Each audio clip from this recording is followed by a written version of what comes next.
자, 화면 볼게요. 아까 중심세포라는 것은 동물세포에는 없고 식물세포에 있다고 그랬는데, 그렇다고 해서 식물세포에만 있냐 그런 건 아닙니다. 원생동물에도 있는데, 원생동물의 그 수축포라는 것은 일종의 액포에 해당이 되죠.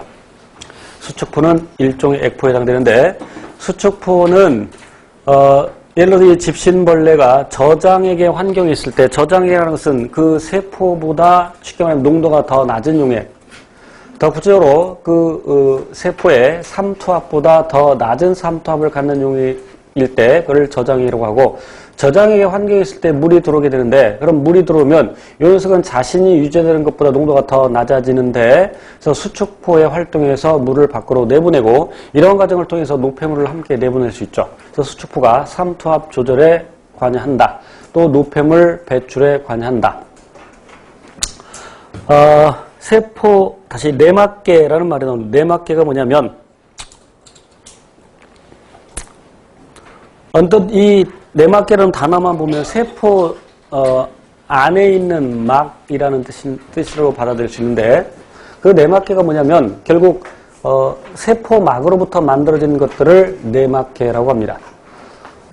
아까 소포체가 어떻게 해서 만들어졌냐면, 요 세포막이 안으로 말려 들어가면서 소포체가 형성이 되고, 소포체 일부분이 떨어져 나와서 이렇게 골지체가 형성이 됩니다.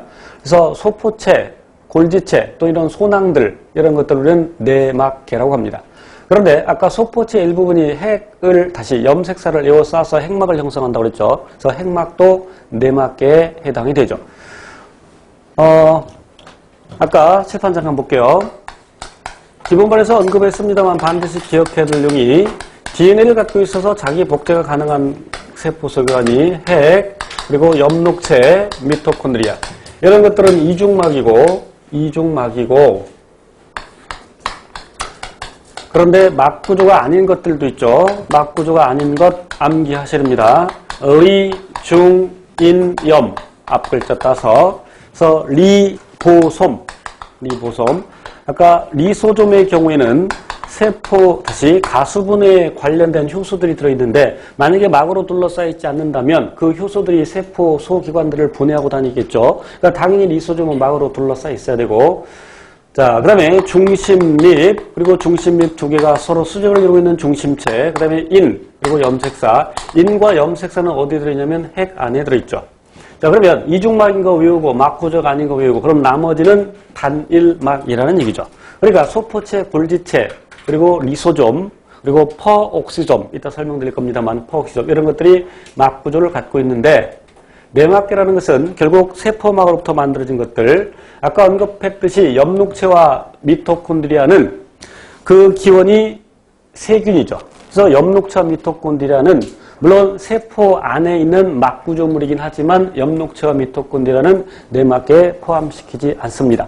그럼 세포막은 내막계에 포함시키냐 안 시키냐? 세포막도 내막계에 포함을 시킵니다. 퍼옥시좀은 내막계에 포함시키지 않습니다. 뒤에 나오는데, 그러니까 그 기원이 세포막으로부터 형성된 것들, 그래서 세포막 포함해서 소포체, 그 다음에 핵막, 골지체, 리소좀, 이런 것들. 그러나 퍼옥시좀은 다른 방법으로 만들어집니다. 뒤에 나옵니다. 그럼 그 내막계의 세포 내 소기관들의 상호작용이라는 말은 아까도 언급했던 내용들인데, 단백질 합성 과정에서 리보솜이 단백질을 합성하면 그 단백질 폴리펩타이드가 소포체 내부 공간으로 가서 변형되고 소포체 일부분이 떨어져 나와서 소낭되고, 특히 수송소낭 또는 수송소포라고 하죠. 그 녀석이 골지체로 이동을 하고 골지체에 더 많은 변형이 일어나면서 골지 일부분이 떨어져 나와서 분비순환이 되고, 이와 같이 세포 내의 소기관들, 내막계에서 서로 상호작용을 한다. 그래서 단백질이 합성되고 이동하는 경로를 반드시 기억하셔야 되는데, 물론 이것도 기본반에서 언급을 했습니다. 단백질 합성의 구체적인 과정은 분자생물의 각 파트에서 배우고, 여기서는 단백질 합성 소기관과 그리고 단백질의 이동 경로에 대해서 살펴볼 겁니다. 리보솜에서 단백질을 합성하는데, 물론 리보솜의